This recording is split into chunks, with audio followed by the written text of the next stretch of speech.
오늘 은혜 받으실 하나님의 말씀은 민수기 33장 15절 말씀입니다. 민수기 33장 15절 말씀입니다. 자, 민수기 33장 15절 말씀을 다 함께 봉독하도록 합니다. 르비딤을 떠나 시내 광야에 진을 치고. 아멘. 자, 이 말씀을 가지고 하나보단 둘이다, 하나보다는 둘이다, 이러한 제목으로 말씀을 나누도록 하겠습니다. 하나보다는 둘이다, 제가 이걸 무슨 의미로 이렇게 제목을 지었느냐, 히브리서 4장 2절에 보면 이런 말씀이 있어요. 그들과 같이 우리도 복음 전함을 받은 자이나 들은 바 그 말씀이 그들에게 유익하지 못하는 것은, 그 말씀이 그들에게 유익하지 못한 것은 듣는 자가 믿음과 결부시키지 아니함이라. 그러니까 말씀이라고 하는 것이 말씀 하나만 달랑 있으면 유익이 되지 않는다는 거예요. 언제 유익이 되냐? 말씀과 믿음이 둘이 될 때, 그 말씀과 믿음이 결부될 때. 그래서 하나보단 둘이다. 그 말씀 하나만 있으니까 유익이 되지 못하더라. 그 믿음과 결부시키지 아니함이라. 그래서 하나보다는 둘이다, 이제 그런 얘기입니다. 오늘 말씀을 보면 15절이죠.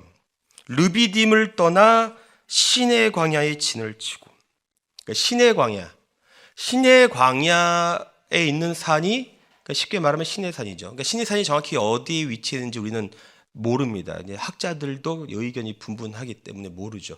근데 우리는 간단하게 생각하면 됩니다. 시내 광야에 있는 산은 시내산과 이제 보통 시내산으로 연결시켜서 생각을 하면 됩니다. 근데 그럼 시내산은 어떠한 일이 벌어졌냐면, 거기서 이스라엘 백성들이 이제 말씀을 받죠. 시내산에서 말씀을 받습니다. 그래서 시내산은 말씀의 산이죠. 거기서 이제 말씀을 받는데, 그 말씀을 받을 때 금송아지 우상 숭배를 함으로 그들이 3,000명이 죽잖아요. 근데 그 말씀을 받을 때가 언제냐면 오순절 때란 말이에요. 구약의 오순절 때는 말씀이 하나만 있는 거예요. 시내산에서 말씀을 받았는데 말씀이 하나만 있는 거예요. 하나보단 둘인데 하나만 있죠. 그 말씀을 받았지만 금송아지 우상 숭배 사건으로 3,000명이 죽죠. 근데 신약으로 넘어가서 신약의 오순절 때는 말씀이 하나만 있지 않아요. 뭐가 있죠? 오순절 성령의 역사가 있잖아요.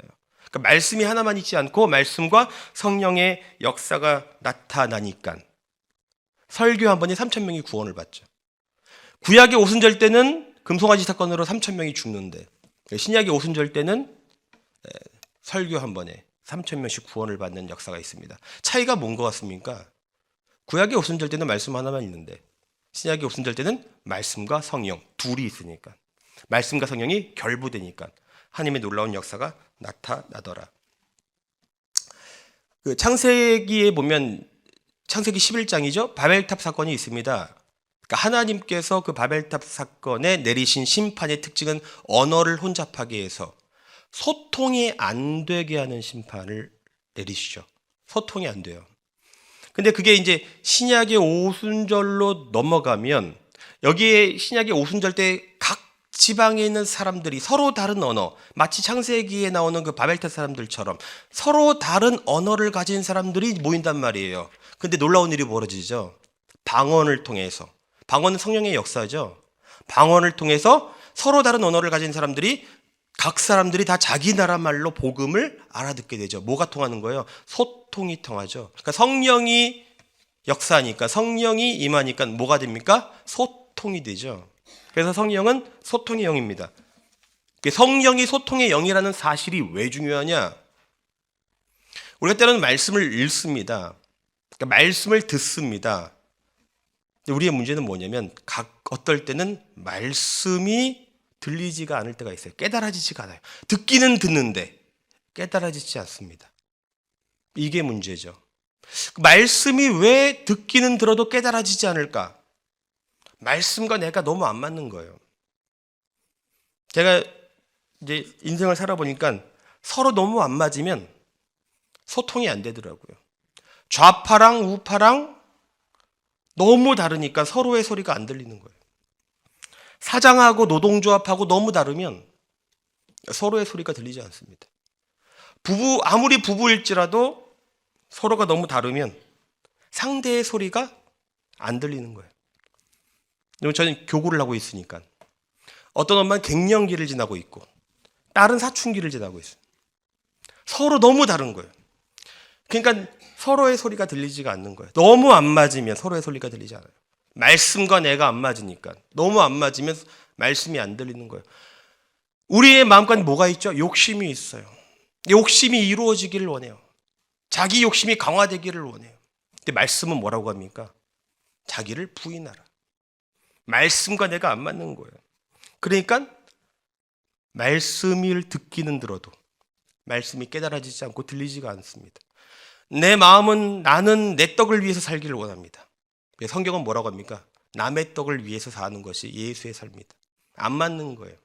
그러니까 말씀을 우리가 듣지만 읽지만 묵상하지만 듣기는 들어도 깨닫지를 못하고 들리지가 않습니다. 그때 무엇이 필요합니까? 소통의 영이 필요한 거예요. 그래서 성령이 임하시면 말씀이 들리는 것이고 성령이 임하시고 역사하시면 말씀이 깨달아지는 것이고 말씀이 내 마음을 덮는 것이고 내가 말씀을 붙잡는 인생에서 말씀이 나를 붙잡는 인생으로 가는 거죠. 성령은 소통의 영이기 때문에. 그 히브리서 4장 12절 여러분 참 잘 아시는 말씀.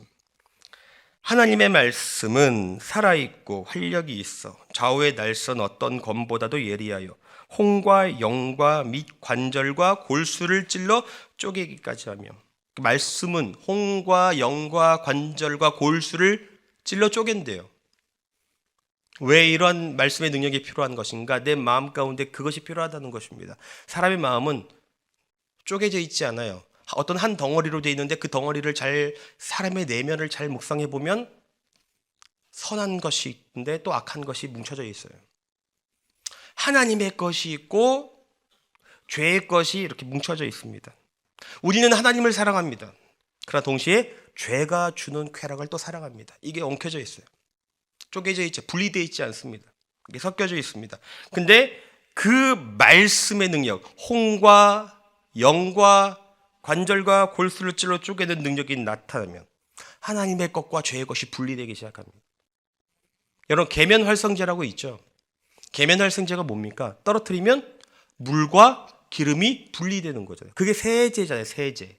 그래서 세제를 하면은 물과 기름을 분리시켜서 때가 빠지는 거잖아요. 말씀이 관절과 골수를 찔러 쪼갠다고 하는 것이 뭡니까? 말씀이 계면활성제 역할을 한다는 거예요. 그것이 성령의 역사 가운데 내 마음 가운데 떨어지면 하나님의 것과 죄의 것이 섞여 있는 이 모든 것들이 떨어져 나가서 하나님의 말씀은 남고 죄의 것은 떨어져 나가는 거예요. 중요한 게 뭡니까? 하나보단 둘이다. 말씀 하나만 있어서 이런 유익이 나타나지 않더라. 근데 말씀과 성령이 결부될 때, 말씀과 성령이 둘이 될 때 이런 하나님의 역사를 체험할 수 있다 이것입니다. 요한복음 16장 13절에 보시면 성령님을 이렇게 소개합니다. 그러나 진리의 성령이 오시면 그가 너희를 모든 진리 가운데로 인도하시리니 그가 스스로 말하지 않고 오직 들은 것을 말하며 장래를 너희에게 알리시리라. 진리의 성령이 오시면 그 성령님을 뭐라고 얘기합니까? 진리의 영이라고 하죠. 진리가 뭐죠? 진리는요 예수님입니다. 내가 곧 길이요 진리요. 이 성령은 예수님의 영인데 조금만 더 생각해 보시면 예수님은 말씀이 육신이 된 분이에요. 그래서 성령이 진리의 영이라고 할 때는 무슨 말이냐? 그게 말씀의 영이란 뜻이에요. 성령은 말씀의 영이다. 이게 무슨 뜻을 가지고 있는가를 알아야 돼요. 왜 성령을 말씀의 영이라고 하는 걸까? 성령님은 하나님이십니다. 그래서 모든 걸 다 할 수 있어요. 그런데 성령께서 자기 스스로를 제한하겠다 이거예요. 제한하시겠다. 말씀의 영으로 제한하겠다. 성령께서는 다 할 수 있지만 성령께서는 왜 말씀의 영인가? 말씀 가지고만 역사하겠다 그 얘기예요. 자기를 제한하는 거예요. 어떤 권사님을 보니까 어떤 권사님께서 저 목사님 설교에 참 은혜를 받는데요. 근데 제가 들어보니까 그 목사님의 설교의 90%가 정치 얘기예요. 거기 본인이 은혜 받았다고 얘기를 하는 거예요. 근데 성령께서 정치를 가지고 역사한다고 제한하지 않으십니다. 성령은 진리의 영이십니다. 성령은 자기를 말씀 가지고만 역사하기로 제한을 하셨습니다. 내가 세금을 많이 내면 어떤 정치인들이 미울 수가 있어요. 그래서 그런 얘기를 들으면 속이 시원할 수는 있습니다. 그러나 그것은 감정에 영향을 준 것이지 성령께서 역사해서 내 감정이 시원해진 것은 아니라는 거예요. 성령은 말씀의 영이에요. 성령은 오직 말씀 가지고만 역사합니다. 여러분, 은혜란 뭐죠? 우리가 은혜를 한번 정리를 해볼까요? 은혜를 모르는 분들이 좀 있는 것 같아요. 은혜는 성령의 일하심의 결과가 은혜입니다. 근데 성령은 어디 계십니까? 성령의 집주소는 어디입니까? 성령은 내 안에 계십니다. 이게 중요한 거예요. 성령은 내 외부에 있지 않습니다. 내 안에 계신다고 하십니다. 그러므로 은혜는 외부적 요소를 필요로 하지 않습니다. 여러분 이거 아셔야 됩니다. 성령은 외부적 요소를 필요로 하지 않습니다. 어떤 예배들은 보면 찬양 예배라고 해가지고 드럼을 쾅쾅 하고 사람들의 심금을 울리는 멜로디를 쓰고 베이스를 쾅쾅 울리지만 그 감정과 그래서 흥분을 고조시키지만 은혜는 외부적 요소를 필요로 하지 않습니다. 어떤 때는 기도하는 분위기를 만들기 위해서 조명을 끄고 촛불을 켜고 그거 다 좋습니다. 그러나 여러분 그런 분위기가 우리의 은혜를 조장하는 것은 아닙니다. 은혜는 어떠한 상황 가운데 있을지라도 외부적 요소를 필요로 하지 않습니다. 왜죠? 내 안에 성령이 계시니까. 내 안에 계신 성령께서 일하심의 결과가 은혜요, 기쁨이요, 의요, 평강이요. 천국은 너희 안에 있다. 먹고 마시는 것이 아니요, 의와 평강과 희락이라. 은혜는 외부적 요소를 필요로 하지 않습니다. 성령은 드럼, 베이스 같은 화려한 음악적 기교를 가지고 일하지 않으십니다. 성령은 은은한 조명 분위기를 가지고 일하지 아니하십니다. 성령은 정치의 길을 가지고 일하지 않습니다. 어떤 사람을 봤는데 제가 찬양 시간 때는 눈물을 흘리면서 찬양을 합니다. 근데 그 찬양이 끝나고 같은 시간 같은 장소에서 기도를 할 때는 은혜가 없어요. 근데 하루만 그런 것이 아니라 계속 몇 달이고 몇 년이고 찬양을 할 때는 그렇게 눈물을 흘리면서 고백하는데 희한하게 같은 시간 같은 장소에서 기도를 하는데 기도를 안 해요. 다른 사람들 기도하나 안 하나 그것만 살펴 CCTV 마냥 본인은 기도 안 하는 해석이 안 되는 거예요. 처음엔 이해가 안 됐어요. 나중에 깨달았어요. 그분은 찬양 때 은혜 받은 게 아니에요. 그냥 그 구슬픈 멜로디에 자기의 감정이 움직인 것이지. 여러분 기억하십시오. 내 감정이 움직인 것이 은혜는 아닐 수 있습니다. 은혜 받으면 감정이 좋아질 수는 있습니다. 그러나 감정이 좋아진 것이 은혜는 아닙니다. 성령께서는 분명히 말씀하십니다. 나는 진리의 영이다. 성령은 예수 그리스도를 높일 때 움직이시고 말씀이 선포될 때 그 하나님의 말씀을 가지고 역사할 때 내 마음 가운데 평강이 부어집니다. 중요한 건 뭡니까? 하나보단 둘이다. 말씀 하나 있을 때는 이런 게 나타나지 않습니다. 말씀과 성령이 결합될 때 은혜가 부어지는 것이요 하나님의 역사가 나타나는 것입니다. 믿음도 마찬가지예요. 믿음도 하나보다 둘입니다. 믿음 하나만 있으면 아무것도 아닙니다. 믿음과 순종이 둘이 될 때, 믿음과 순종이 결합될 때, 하나보다 둘이 될 때예요. 우리나라 예수 믿는 사람의 문제가 뭔지 아십니까? 회개가 하나만 있다는 거예요. 맨날 회개해요. 회개는 하지만 뭐가 없습니까? 회개한 대로 삶이 바뀌는 것은 없어요. 맨날 회개만 했어요. 하나만 있어요. 하나만 했을 때는 역사가 나타나지 않습니다. 회개와 행동의 변화가 둘이 될 때, 그때 하나님의 역사가 나타납니다. 예수 그리스도의 십자가를 조금 이상하게 사용을 한다고 표현을 해야 되나? 십자가의 원래 메시지는 이것입니다.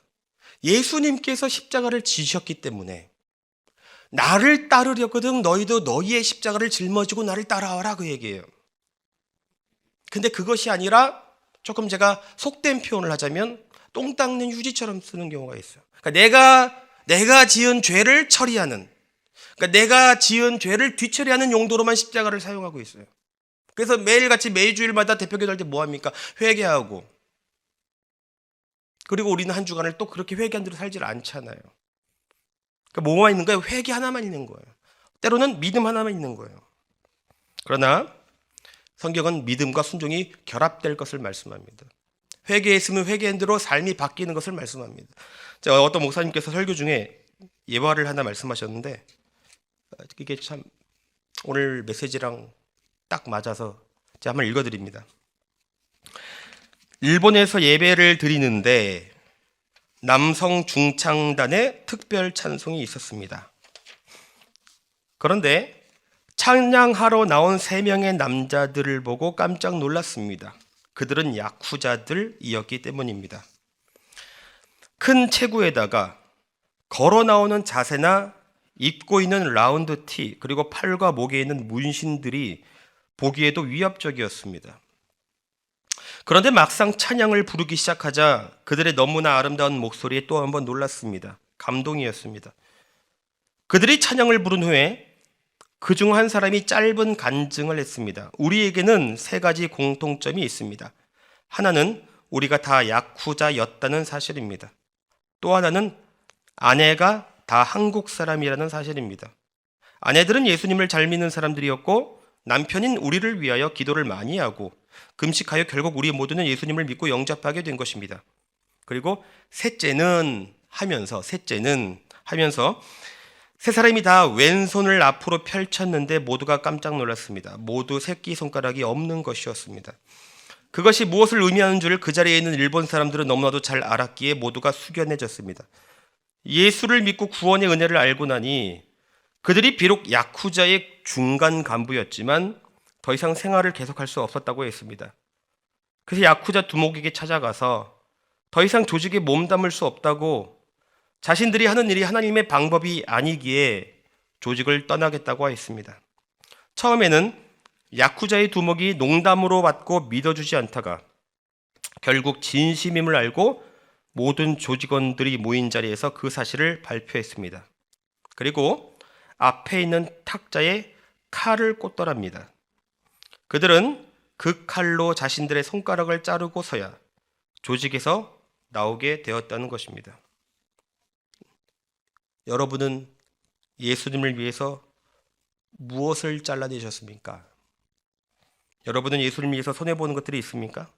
아니면 이러한 희생 없이, 이러한 삶의 변화 없이, 순종 없이, 십자가 지는 것 없이 여러분은 믿음 하나만 있으십니까? 예수를 믿는 사람들 중에 문제가 뭐냐면 믿음이 하나만 있기 때문에 자꾸만 은혜가 메말라 간다는 거예요. 십자가 지는 것 없이, 순종 없이, 회개만 하나만 있고 말씀만 하나만 있고 믿음만 하나 있고 늘 하나만 있기 때문에 그 문제는 은혜가 자꾸만 메말라 가더라. 은혜가 메말라 가니까 모든 것이 상처요 문제가 됩니다. 저는 워치만 리를 그 사상을 잘 모르기도 하지만 잘 좋아하지도 않지만 워치만 리가 자기 책에서 꿈꾼 얘기를 한 적이 있습니다. 워치만 리는 사실 우리나라에서 이단적으로 보기 때문에, 아무튼 그 워치만 리가 그 꿈 얘기가 참 인상이 깊어가지고, 워치만 리라는 사람이 이제 꿈을 꿔요, 자다가. 그런데 이제 자기가 배를 타고 그 강을 지나가고 있었대요.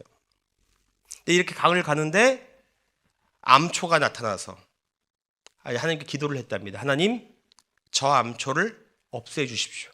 그러니까 없어졌대요. 그리고 또 한참을 가는데 또 암초가 나타나더라는 거예요. 하나님, 저 암초도 없애주세요. 그리고 또 하나님이 없애주셨어요. 그리고 또 앞으로 가는데 또 암초가 나타나는 거예요. 그때 워치만 리가 깨달은 것이 뭐냐면, 야, 이거 끝도 없겠구나, 계속 반복하겠구나, 이걸 깨닫는 거예요. 그때 하나님께서 이렇게 말씀하십니다. 워치만 리가 암초를 가지고 생각을 할 때 하나님께서, 얘야, 내가 암초를 없애줄까, 아니면 강물의 수위를 높여서 넘어가게 해줄까? 그래서 워치만 리가 강물의 수위를 높여달라고 합니다. 그러니까 강물의 수위가 높여졌어요. 그러니까 어떤 일이 벌어진 줄 아십니까? 암초는 그대로인데 강물의 수위가 높아지니까 암초가 다 사라진 거예요. 암초는 분명히 그대로 있습니다. 그러나 강물의 수위가 높여지니까 암초가 안 되는 거예요. 문제가 안 되는 거예요. 강물의 수위가 낮으면 작은 암초에도 작은 돌멩이에도 다 걸려 넘어지는데, 이 강물이 뭘 의미하는 겁니까? 은혜의 수위를 말하는 거예요. 내 마음 가운데 은혜가 메마르면 아무것도 아닌 문제에 걸려 넘어지는 거예요. 아무것도 아닌 사람한테 그것이 암초가 되는 거예요.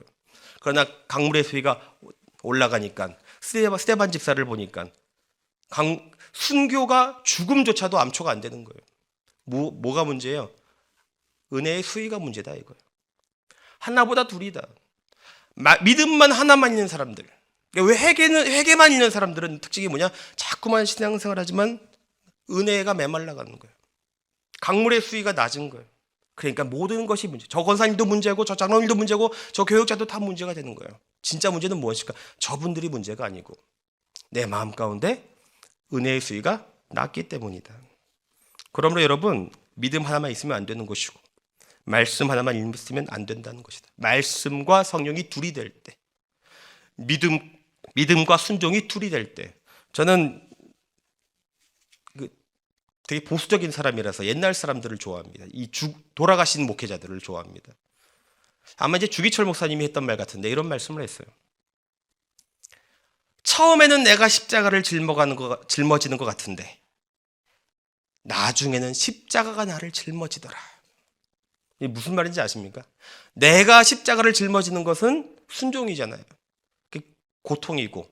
근데 그렇게 신앙생활을 하다 보니까 무엇이 오더라? 십자가가 나를 짊어지는 은혜가 부어지더라. 그러니까 믿음과 순종이 둘이 되니까 그 인생에 십자가의 은혜가 부어지는 것을 경험했다는 것입니다.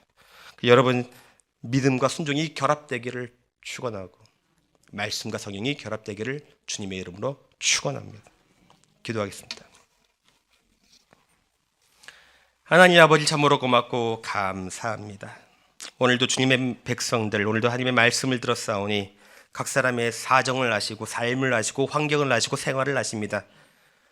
기억하지 못하는 것이 있을지라도 꼭 필요한 것, 레마의 말씀으로 내 마음 가운데 남게 하여 주셔서 성령께서 역사하여 주셔서 오늘 하루도 그 말씀을 붙들고 우리의 삶이 변화되어지고 승리할 수 있도록 인도하여 주옵소서.